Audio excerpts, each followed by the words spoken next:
Hey guys, and welcome back to more Cavers Chronicles. So, before we begin, I wanted to point this out. I have finally made a decision about the Arrow Factory.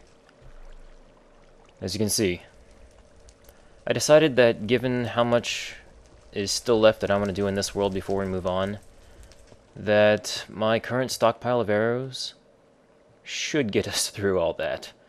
So, there's that. Also, I feel condemned was a good term for what's going on in here. Because you'll see, we had some creepers. Blew the crap out of what was left. But, as you guys might remember at the end of last episode, I said that the one cave is finally done.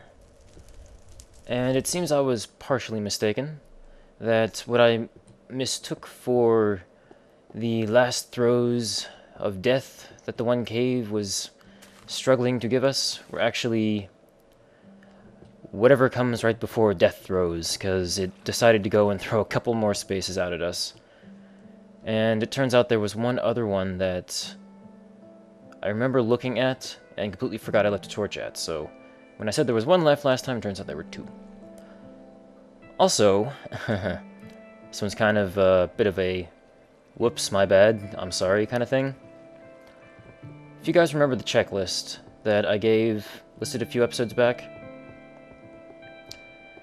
let me go ahead and throw it on screen real quick.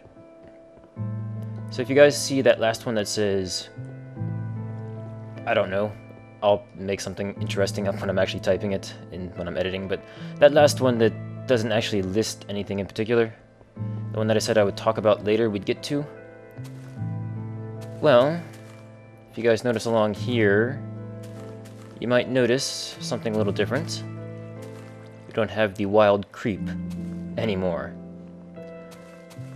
Well, that relates to one of the final building projects I want to get into here, especially for the cave base, and that was putting in a mushroom farm. So, yes, like I said, none too exciting, but something I wanted to get working on.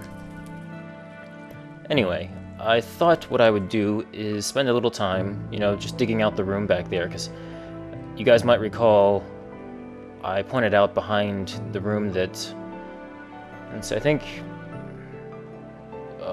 name escapes me, Metal Pig, that was it, sorry. Metal Pig made that as like a bedroom up there, but I decided I wanted to do something slightly different with it. And so yeah, I had only intended to go and kind of dig out the space, and you guys might be able to understand that when you get started on something in Minecraft, sometimes the time gets away from you, and before you know it, well, you're basically done. Yeah, sorry about that.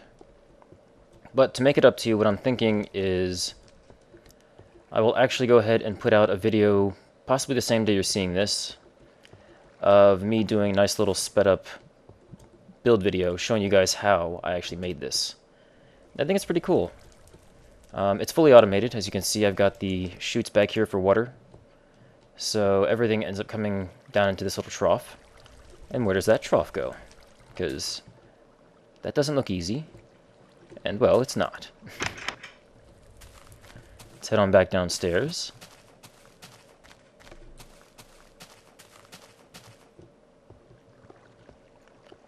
And right over here, you may have noticed this earlier in the background. Boom. Free mushrooms. Pull lever. Which made sense when I had the lever the way it was before, but then I went and inverted the signal, because I realized that up should be on and down should be off. So, we flip the switch, and head on back up. Yeah, let's go this way. I'll show you guys the maintenance side later. As you can see, we have water flowing down every single trough. And what's great about this, I'm only using one source of block of water up there, and I'm just kind of branching it off infinitely. The only thing about this one that I wish I could have improved is that the water started one back, because as I understand it, if you have the water dumped straight out, and I guess it looks like this, any mushrooms you have right here will get destroyed. All the rest of them will get picked up and washed along just fine.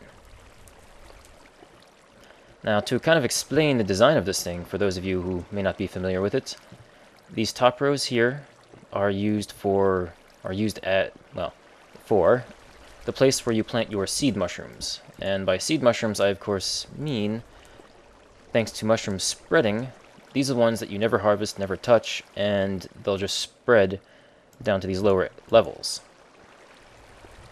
And when you're ready to harvest, as you can see, we turn the water on, things wash away, and we're good. And as far as netherrack, from seeing how things work, I've noticed netherrack seems to be the one item that mushrooms spread faster on. It may just be me, wanting to believe that, but I go with netherrack anyway, because that's the way I like it. And I also go with a little bit of glowstone in the ceiling for just enough light to keep mobs from spawning in here. Because as I understand it also, light level has absolutely nothing to do with the speed with which mushrooms will grow. You just have to make sure that there are not, like, I think 2 spaces from glowstone and 1 space from a torch, otherwise they'll pop out of the ground. Also, this design might seem somewhat familiar to those of you who have been on the SMP server, or the SMP Weekend server. It's basically the same thing, just slightly modified to be automated. And once again, I apologize for getting carried away with my build and not getting any of it on screen. But I think what I'm going to do is I'll switch over to my 1.8 jar, launch a creative world, and just go ahead and do a nice sped up music-fied build for you guys there, with some nice text on screen occasionally. So, that switch, the lever, I've got powered coming straight up, and then it comes along here. I'm thinking I'm going to block this off one day, maybe at a door or something, just so it's hidden. And then we hop up in here, and it comes along here through our inverter. This was originally a, a repeater, but I wanted the inversion rather than the repeating, so the inverter does the exact same repeating. And here we can see the single source block of water that does everything. And fortunately, I have some redstone on me, so I can go ahead and turn this off, so we can actually see how this works, somewhat. I did kind of make it extra pretty, too, while I was at it. So here you can see the piston holds up the water, and the way I've got things set up right now is that it hits these 3, splits off to either side. Then right below I've got another 3 on this side and 3 on that side. So it hits in the center, splits off again. And then, I don't know if we can see down here at the bottom, but if we head down to this further back maintenance area, you might be able to get a little better picture. The water comes through this hole, hits this, and splits off on both sides again. So, let me go ahead and put the redstone back, turn things back on, and I'll show you guys how it looks running.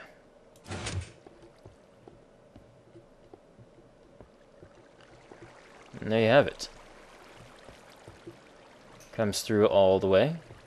Figured I would add a bunch of glass just so you could see it, just so it would look cool. And I went and threw a little bit of light down here, just again keep the mobs from spawning.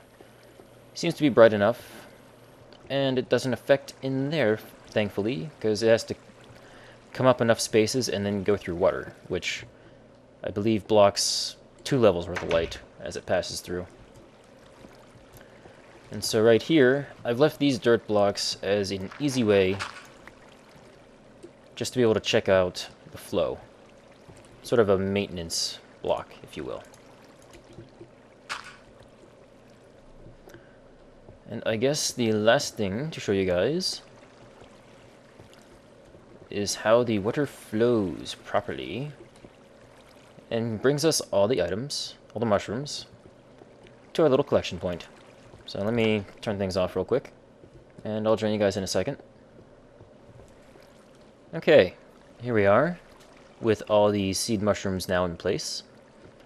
I went ahead and added a couple extra here in the middle. I got 4 brown and 5 red. Just to see that we actually get them all back. And I guess I'll test this out too. We'll make it 5 brown and 5 red to see that we get them all back. I'm pretty sure that one's going to get destroyed. But always worth testing. You know, for science. Okay, I put the mushrooms up just so we could have a nice 2 clear spots to be checking things with. And I'm pretty sure you guys noticed the glowstone before, that's why I didn't mention it. So, let's turn the system on and give it some time.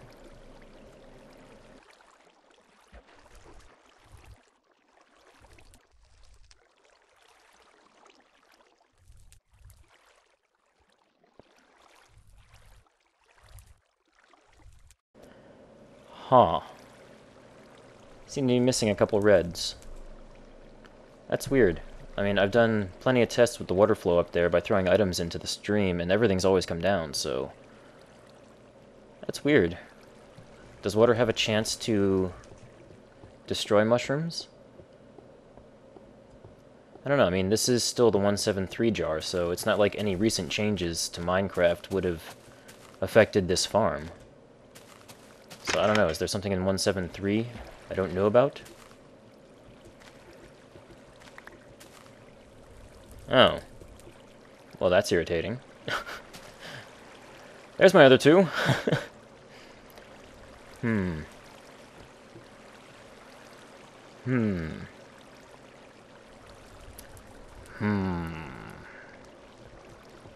I guess that's acceptable.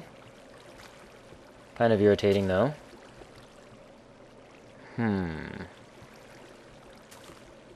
But yes, it looks like I was right. This will destroy any mushrooms back there.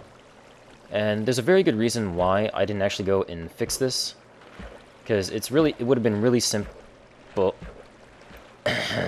Excuse me. There we go. The one flaw of my design. I'd make it a half block, but then there'd be no place for the door.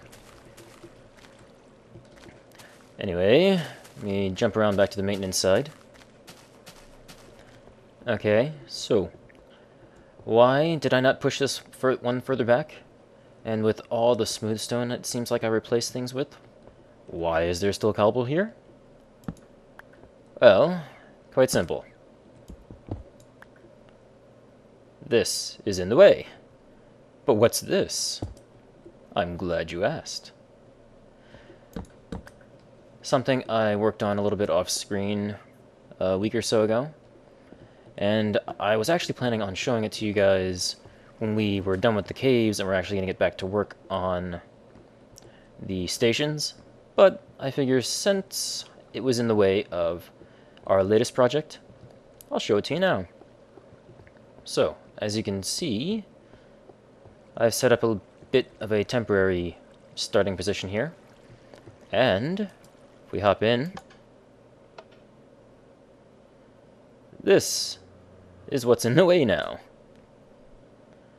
But I gotta say, it works great. And yes, you did see a booster track every other spot. I love that. It's a lot slower, but I can still make the return trip.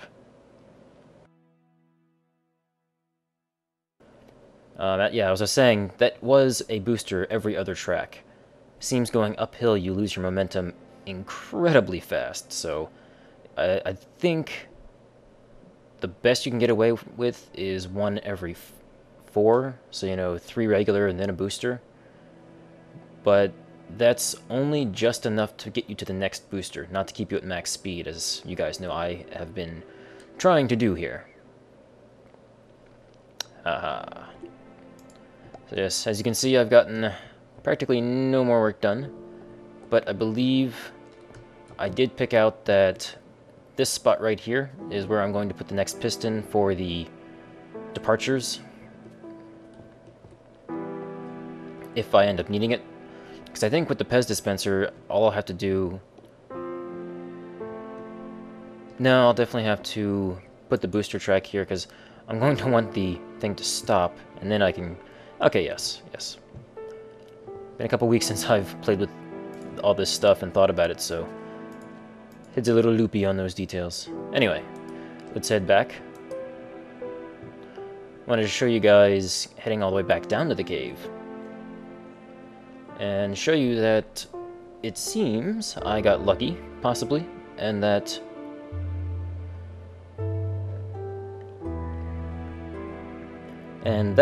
sorry, it wasn't just a happy glitch that I found in my lab world, but as we come all the way down this way... I forgot to close the door. Oh well. It's an airlock, it's all good. If we come all the way through... Huh? You? Okay. That worked last week. Let's try this again. That's better. Weirdo. Anyway, that does work. Don't know why it messed up that one time. But since we're here, being that this has been a very random episode so far, let's continue being random. I wanted to thank Rick Sharp once again for his video response on how to make this a little cleaner. And I think I stumbled across something that I'm semi-happy with. It's not as pretty, but if I do it like this, just diagonal to the piston, it won't power the piston, and then I can just have this little piece of redstone here instead of a torch, so it's more low profile and less intrusive. But again, I wanted to thank Rick Sharp for your great video response. I really liked your designs. I think I'm going to give this a try though, as it doesn't deviate too far from what was in my head, which should help keep it simpler for me.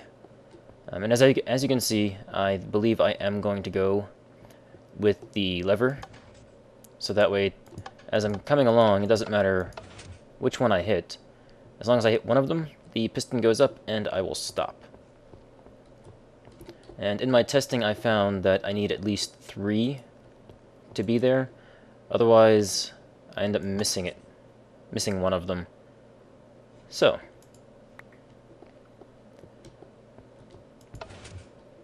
I guess with that, let me go ahead and get restocked and resupplied, and I think we'll finally be ready to tackle the place where skeletons hurt themselves, apparently. I believe what I'm going to do is I'm going to continue down this way. Yes, down this way. With the ladders. To help provide a nice in and out. And hopefully it connects to the cave at some point. But like I said, let me go resupply real quick, and I'll rejoin you guys as we're heading down.